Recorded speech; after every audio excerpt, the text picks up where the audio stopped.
Hello my dear students, कैसे आप सभी। उम्मीद करता हूँ कि आप सभी एकदम बहुत बढ़िया होंगे। बच्चों, आप सभी को पता है कि आप लोगों के एग्जाम चालू हो चुके हैं और 20 फरवरी को क्लास 12th का हिंदी का जो पहला पेपर है वो होने वाला है। इसी से रिलेटेड आज हम आपको हिंदी का फर्स्ट चैप्टर पढ़ाने वाले हैं, जो कि काव्य खंड है, दो कविताएं हैं। और ये दोनों ही कविताएं बड़ी इंपॉर्टेंट है। दोनों ही लिखी गई है किसके द्वारा? जयशंकर प्रसाद के द्वारा।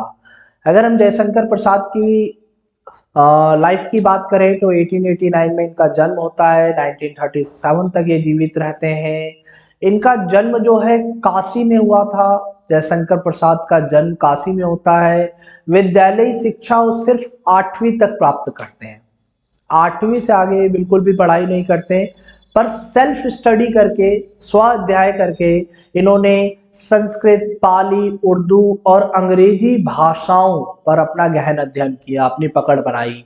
और साथ ही साथ इन्होंने इतिहास, दर्शन, धर्मशास्त्र और पुरातत्व के ये एक महान विद्वान बने। ये काफी इंपॉर्टेंट है आपके सिलेबस के लिए। इन सभी चीजों को देखते हुए हम आपको ये पूरा चैप्टर आज कराने वाले हैं। अगर हम इनकी बात करें, इनके नेचर की, तो काफी शांत, सौम्य, है ना, और गंभीर प्रकृति के व्यक्ति थे ये। पर निंदा एवं आत्मस्तुति दोनों से सदा दूर रहते थे, यानी किसी की निंदा नहीं करते थे ये। किसी व्यक्ति की निंदा, किसी की बुराई करना या फिर अपनी बढ़ाई करना, इन दोनों ही चीजों से बहुत ही दूर रहे हैं। बहुमुखी प्रतिभा के काफी धनी रहे हैं। कवि थे, लेकिन इन्होंने कई सारे नाटक वगैरह भी लिखे हैं। नाटक, उपन्यास, कहानी, निबंध, है ना, और कई सारी साहित्य विद्याओं में इन्होंने कई सारी रचनाएं की हैं। प्रसाद की अगर हम बात करें तो साहित्य में इन्होंने राष्ट्रीय जागरण का स्वर प्रमुख किया है, यानी एक तरीके से देशभक्ति पर इन्होंने ज्यादातर चीजें लिखी हैं। संपूर्ण साहित्य में इन्होंने, विशेषकर नाटकों में, प्राचीन भारतीय संस्कृति के गौरव को दिखाया है। इनके माध्यम से प्रसाद जी ने ये काम किया है। उनकी जो कविताएं हैं, कहानियां हैं, भारतीय संस्कृति और जीवन मूल्यों की झलक देती है। यानी इनकी कविताओं को पढ़कर आप भारतीय संस्कृति को समझ सकते हैं, भारतीय मूल्यों को समझ सकते हैं। प्रसाद ने अपनी कविताओं के साथ साथ नाटक, उपन्यास, कहानी संग्रह, निबंध, इन सभी चीजों पर लेखन किया है। अगर हम उनकी प्रमुख रचनाओं की बात करें तो इनकी कई सारी प्रमुख रचनाएं हैं, जो आप यहाँ नीचे देख सकते हैं। इनकी प्रमुख रचनाओं में आपका अजातशत्रु, स्कंदगुप्त, चंद्रगुप्त, राजश्री, ध्रुव स्वामिनी जो कि एक नाटक थी, कंकाल, तितली, इरावती या पूर्ण हुए, इन्होंने पूरा नहीं लिखा। कई सारे इनके उपन्यास हुए, आंधी, इंद्रजाल, छाया, प्रतिध्वनि और आकाशदीप, ये सारे इसके उपन्यास हुए, कहानी संग्रह वगैरह हुए, है ना। काव्य कला तथा अन्य निबंध, निबंध संग्रह काफी सारे हुए। झरना और आंसू, लहर, कामयनी, कानन कुसुम और प्रेम पातिक, ये सारी इसकी कविताएं हुई। आपके जो चैप्टर में जो दो कविताएं इनकी दी हुई है, एक कविता है देवसेना का गीत और दूसरा है कार्नेलियन का गीत। तो दोनों ही कविताओं को इस चैप्टर में आज हम पढ़ने वाले हैं और उनका ट्रांसलेशन भी देखने वाले हैं कि किस तरीके की चीजें होने वाली हैं। अगर हम बात करें देवसेना पहली कविता की, तो देवसेना का जो गीत है वो प्रसाद के स्कंदगुप्त नाटक से लिया गया है। ठीक है। देवसेना जो थी वो मालवा के राजा बंधु वर्मा की बहन थी, और जब मालवा पर हुणों का आक्रमण होता है तो वहां पर जो राजा थे वो संकट में आ जाते हैं। तो बंधु वर्मा जो सहित है, उस परिवार के सभी लोग मारे जाते हैं, वीर गति को प्राप्त होते हैं। सिर्फ और सिर्फ देवसेना बच जाती है। देवसेना अपने भाई के सपनों को साकार करने के लिए और अपने राष्ट्र सेवा करने के लिए इसका वचन लेती है, राष्ट्र सेवा करेंगी।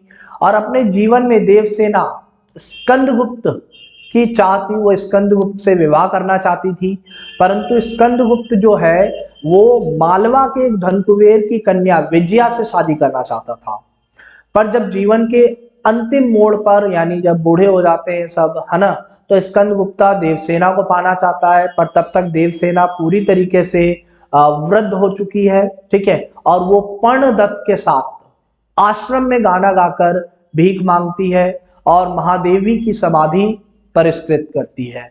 इस तरीके की टोटल चीजें हैं। अगर शॉर्ट में बताया जाए तो कहा गया कि देवसेना का जो गीत है वो स्कंदगुप्त नाटक से लिया गया है, और देवसेना जो थी वो मालवा के राजा बंधु वर्मा की बहन थी। जब वहां पर हुणों का आक्रमण होता है तो पूरा का पूरा साम्राज्य जो है वो नष्ट हो जाता है, और बंधु वर्मा के साथ साथ उसके परिवार के सभी लोग मारे जाते हैं। सिर्फ और सिर्फ देवसेना बचती है। देवसेना अपने भाई के सपने को साकार करना चाहती है और राष्ट्र सेवा करने का व्रत करती है। अपने जवानी के दिनों में देवसेना जो है वो स्कंदगुप्त से प्यार करती थी, परंतु स्कंदगुप्त जो है वो मालवा के एक धन कुबेर की राजकुमारी विजया से शादी करना चाहता था।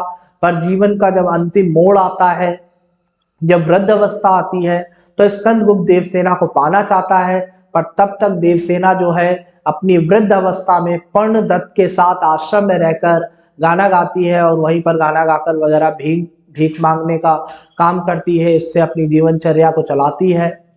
महादेव की समाधि पूरी तरीके से पुरस्कृत करती है वो। ये सारी चीजें चल रही होती है। ठीक है, आई होप चीजें आपको समझ में आ रही होगी बच्चों। अगर हम इसकी और डिटेल में बात करें तो यहां पर कहा गया है कि स्कंदगुप्त के अनुनय विनय पर स्कंदगुप्त बहुत ही मनाने का प्रयास करता है। किसको? देवसेना को। तो स्कंदगुप्त आजीवन कुंवारा रहने का व्रत ले लेता है। देवसेना मानती नहीं है। देवसेना कहती है कि नहीं, और इधर देवसेना कहती है कि हृदय की कोमल कल्पना से सो जा, है ना। मतलब कहती है कि आप इस बात को छोड़ दीजिए, आपका कोई भी पॉइंट ऑफ व्यू नहीं है, कुछ हो नहीं सकता हमारा अभी। ठीक है, तो इस सब चीजों को देखती है देवसेना और मना कर देती है। ठीक है, आई होप आपको समझ में आ रहा होगा। यहाँ पर स्कंदगुप्त रिक्वेस्ट करता है देवसेना से कि आप हमारे साथ विवाह कर लीजिए, पर देवसेना नहीं मानती है। वो कहती है जीवन में जिसकी संभावना नहीं है उस द्वार पर नहीं आना चाहिए, उससे वहां लौटा दिया जाता है। उसके लिए पुकार मचाने से क्या फायदा है जो नहीं मिलना है। अच्छी बात तो यह है कि आज जीवन के जो भावी सुख है, आशा है, आकांक्षा है, सबसे मैं विदा ले चुकी हूँ। ठीक है, मुझे किसी चीज का अब सुख नहीं है। वो गीत गाती है, एक गाना गाती है, और उस गाने का जो शीर्षक होता है और वो शीर्षक है आ वेदना मिली विदाई। इसी को देवसेना का गीत कहा गया है। कविता में अपने जीवन पर दृष्टिपात करते हुए दिखाती है, अपने अनुभवों को बताती है कि उसका किस तरीके से अनुभव रहा है, उसका अनुभव किस तरीके से वेदनामय रहा है, क्षणों को याद कर रही है। अब वो जीवन के इस मोड़ पर है जब वो कुछ भी नहीं करना चाहती। जीवन संध्या की बेला में वह अपने यौवन के क्रियाकलापों को याद कर रही है। वो याद कर रही है कि वो अपने जवानी के दिनों में किस किस तरीके की चीजें किया करती थी। यौवन के क्रियाकलापों को भ्रमवश वो कहती है कि मैं उस समय मुझे कुछ पता नहीं था, तो मैं जो कर रही थी वो सब गलत था। तो वो सब भ्रमवश किए गए कर्मों की श्रेणी में वो रख रही थी। उस समय की गई नादानियों को पश्चाताप कर रही थी कि मैंने ये सारी गलतियां की, ये मेरा पश्चाताप होना चाहिए। इन सभी चीजों को देखते हुए उसके आंसू बहे जा रहे थे, देवसेना के आंसू निकल रहे थे आप कहें तो।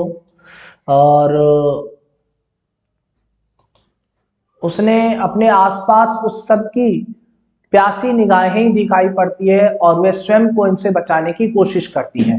यानी वो कहती है कि जब मैं जवानी के दिनों में थी तो सभी लोग किस तरीके से मुझे देखते थे, उनकी जो दृष्टि थी, मुझे ऐसा लगता था कि वो अभी मुझे समाप्त कर देंगे, मुझे खा जाएंगे। सिर्फ काम वासना ही उनके चेहरे पर दिखाई देती थी। फिर भी जो उसके जीवन की पूंजी है, सारी कमाई है, वे उसे बचा नहीं सकी। विडंबना यही है, यही वेदना है, यही उसके दुख का कारण है। प्रलय स्वयं देवसेना के जीवन रथ पर सवार है। वे अपनी दुर्तमान दुर्बलताओं और हारने की निश्चितता के बावजूद प्रलय से लोहा लेती रही। यहाँ पर वो कहा गया है कि देवसेना उतनी योग्य नहीं थी कि वो अपने दुश्मनों को हरा सके। उसे पता था कि वो हार जाएगी, पर फिर भी वो अपने दुश्मनों से, प्रलय से लोहा लेती रही, उनसे टकराती रही, उन सभी चीजों को करती रही। गीत के शिल्प में रची गई है। यह कविता वेदना के क्षणों में मनुष्य और प्रकृति के संबंधों को भी व्यक्त करती हुई चली आती है। इसी के संबंध में एक दूसरा गीत है, जो दूसरा गीत आपको पता है कार्नेलिया का गीत है। ठीक है, इसको भी लिखा गया है किसके द्वारा? प्रसाद के द्वारा। पर ये एक दूसरी पुस्तक से लिया गया है, दूसरे नाटक से लिया गया है। अगर हम इसकी बात करें कार्नेलिया के गीत की, तो चंद्रगुप्त नाटक का एक प्रसिद्ध गीत है। कार्नेलिया जो है सिकंदर की सेनापति सेल्यूकस की बेटी है। आपको पता है सिकंदर का एक सेनापति था सेल्यूकस निकेटर, उसकी बेटी का विवाह हुआ था किससे? चंद्रगुप्त मौर्य से। उसी के संबंध में एक कहानी है। सिंधु के किनारे ग्रीक शिविर के पास वृक्ष के नीचे बैठी हुई कहती है, मतलब कार्नेलिया कहती है, सिंधु का ये मनोहर तट जैसे मेरी आंखों के सामने एक नया चित्रपट उपस्थित कर रहा है। इस वातावरण से धीरे धीरे उठती हुई प्रशांत स्निग्धता जैसे हृदय में घुस रही है। वो उस वातावरण को देखकर काफी मोहित हो गई है। लंबी यात्रा करके जैसे मैं वहां पहुंच गई हूँ जहां के लिए चली थी। कहती है कि जो मुझे चाहिए था वो शायद मुझे मिल गया है। ये कितना निसर्ग सुंदर है, कितना रमणीय है, काफी बढ़िया है, काफी देखने में सुंदर है, मोह लेता है इन सब चीजों को। हाँ वह आज वे भारतीय संगीत का पाठ देखूं, भूल तो नहीं गई। तब वे गीत गाती है और वो गीत होता है अरुण ये मधुमय देश हमारा। इस गीत में हमारे देश की गौरव गाथा तथा प्राकृतिक सौंदर्य को भारतवर्ष की विशिष्टता और पहचान के रूप में प्रस्तुत किया गया है। कहा गया है कि ये जो गीत है अरुण ये मधुमय देश हमारा, इस गीत में भारत की विशिष्टता को दिखाया गया है, भारत की पहचान को दिखाया गया है। किस तरीके से भारत का सौंदर्य है, भारत की चीजें हैं, इन सभी चीजों को यहाँ पर दृष्टिपात करने का पूरा पूरा प्रयास किया गया है। और डिटेल में जाएं तो यहाँ पर कहा गया है कि पक्षी भी अपने प्यारे घोंसले की कल्पना कर जिस ओर उड़ते हैं वही ये प्यारा भारतवर्ष है। अनजान को भी सहारा देना, लहरों को भी किनारा देना हमारे देश की विशेषता है। सही मायने में भारत देश की यही एक पहचान है। कहने का मतलब यह है कि जहां से पूरी दुनिया से पक्षी उड़कर भारत की तरफ आते हैं, पूरी दुनिया से जो समुद्र का किनारा है, समुद्र की लहरें हैं, वो भारत तक आती है। हमारे भारत की एक अलग ही पहचान है। सही मायने में हमारा भारत देश जो है सबसे महान है। ये सारी पंक्तियां कही जा रही है कार्नेलिया के गीत में। अब एक बार जरा हम जो कविताएं हैं उन कविताओं को देख लेते हैं। सबसे पहले हम कविता देखते हैं किसकी? देवसेना के गीत की। देवसेना का गीत जो आह वेदना मिली विदाई, मैंने भ्रमवश जीवन संचित मधुकारियों की भीख लुटाई। छल छल थे संध्या के श्रमकण, आंसू से गिरते थे प्रतिक्षण। मेरी यात्रा पर लेती थी नीरवता अनंत अंगड़ाई। श्रमित स्वप्न की मधुमाया में, श्रमित स्वप्न की मधुमाया में, गहन विपुन की तरु छाया में, गहन विपुन की तरु छाया में, पाथिक उनिंदी श्रुति में किसने ये विहग की तान उठाई। लगी सतृषण दीठ थी सबकी, रही बचाए फिरती कब की। मेरी आशा अबावली। ये सारे गीत हैं, ये सारे गीत के बोल हैं देवसेना के, और मैंने ऊपर आपको इसे ट्रांसलेट कर दिया है। तूने खोदी सकल कमाई, चढ़कर मेरे जीवन रथ पर, प्रलय चल रहा अपने पथ पर। मैंने निज दुर्बल पद पल पर, उससे हारी होड़ लगाई।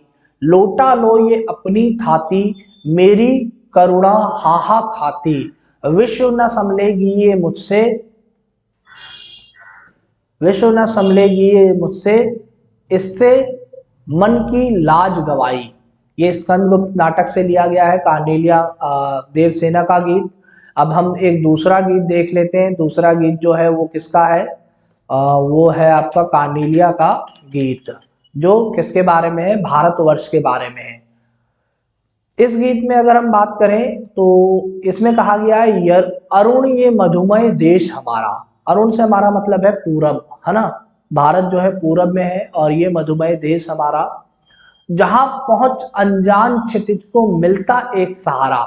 जो भी अनजान व्यक्ति भारत आता है उसे एक सहारा मिल जाता है। सरस तामरस गर्भ विवाह पर नाच रही तरुषित मनोहर। सभी तरह की चीजें जो है भारत में आ रही हैं। और छिटका जीवन हरियाली पर मंगल कुमकुम सारा। सभी तरह की हरियाली है। लघु सुरदिन से पंख पसारे शीतल मलय समीर सहारे। एक तरीके से बहुत ही अच्छी हवा है, अच्छी चीजें हैं। उड़ते खग जिस ओर मुंह किए समझ नीड़ निज प्यारा। पक्षी जिस तरफ उड़ रहे हैं और जिस तरफ पहुंच रहे हैं, बरसाती आंखों के बादल बनते जहां भरे करुणा जल। एक तरीके से बादल बन रहे हैं, लहरें टकरा रही हैं अनंत की, पाकर जहां किनारा। हेम कुंबले उषा सवेरे भरती ढुलकती सुख मेरे। मंदिर उगते रहते जब जगकर रजनी भरतारा। ठीक है, से और डिटेल में देखें तो ये स्कंदगुप्त नाटक से लिया गया है, पूरा का पूरा चंद्रगुप्त नाटक से लिया गया है। आई होप चीजें समझ में आई होगी बच्चों आपको, और आप इस पूरे चैप्टर को काफी डिटेल में पढ़ेंगे, अच्छे से पढ़ेंगे। नेक्स्ट वीडियो में मैं नेक्स्ट चैप्टर लेकर आऊंगा। तब तक के लिए जय हिंद।